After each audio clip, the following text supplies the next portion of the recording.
New York City's pay transparency law now in effect for a full week, and it has many workers thinking about how to negotiate a pay raise.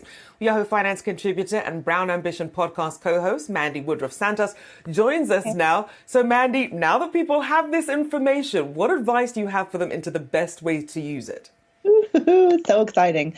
So first and foremost, we should all be rejoicing because this is how it should be. The people with the power should be giving us the information versus the other way around. So many job seekers have that moment of panic when the recruiter asks them, so what's your target salary range? And it's like, I don't want to lowball myself. So now we have some information. Even if you're not based in New York, you can actually look at companies because any company that has even one employee based in New York City falls under this new rule, right? Under this new law. So you could be researching salary ranges at other companies, at competitors, or at your own company, and use that as information to set your own target salary expectation heading into a negotiation.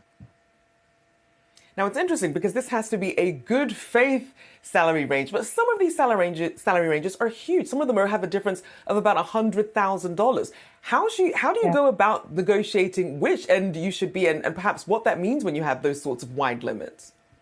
Yeah, absolutely. I mean, we've seen companies as big as JP Morgan Chase and a lot of big banks. Just doing a little search myself on Indeed.com turned up some really generous interpretations of good faith. So you see these wide ranges. So unfortunately for job seekers, it means that it's not going to give you, a really tight range to focus on. That's why I would use these job listings and the salaries along with them as just a piece of the pie when it comes to, creating your own estimate of your target value as a job seeker. So what should be added to this is your own research, asking colleagues, asking former colleagues, current colleagues, if you feel comfortable, former managers, anyone who has a sight line into, compensation at your level today, what they think you should be earning. And of course, always be looking. That's my favorite piece of advice. Take those interviews. I know we're heading into we've been in a challenging time in the economy, but still people in my, Mandi Moneymakers community are getting those interviews. I think it's important to take them and ask them, what is your budget? Because that's going to all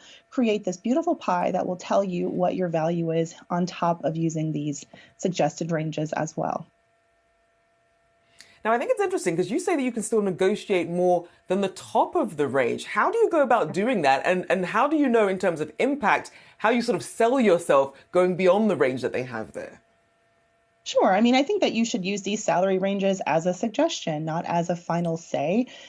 Actually, this law only applies to listing the base salary range. So it does not include all the other juicy components that can, generate a total compensation offer, like your 401k match, like your health benefits, and those extra sprinkles on top, which I like to call your signing bonuses and even equity grants. So if you're leaving that kind of money on the table at your current firm and you're looking at a new company's offer, they should definitely factor those, additional incentives into your total comp offer. And for sure, you could walk away with more than what's in the target salary range. The same way that companies are taking good faith with a grain of salt, we should be doing that as well. Well, certainly a massive tool in the toolbox there for workers. A big thank you, Mandi Woodruff-Santos. Always good to have you on the show. Shauna?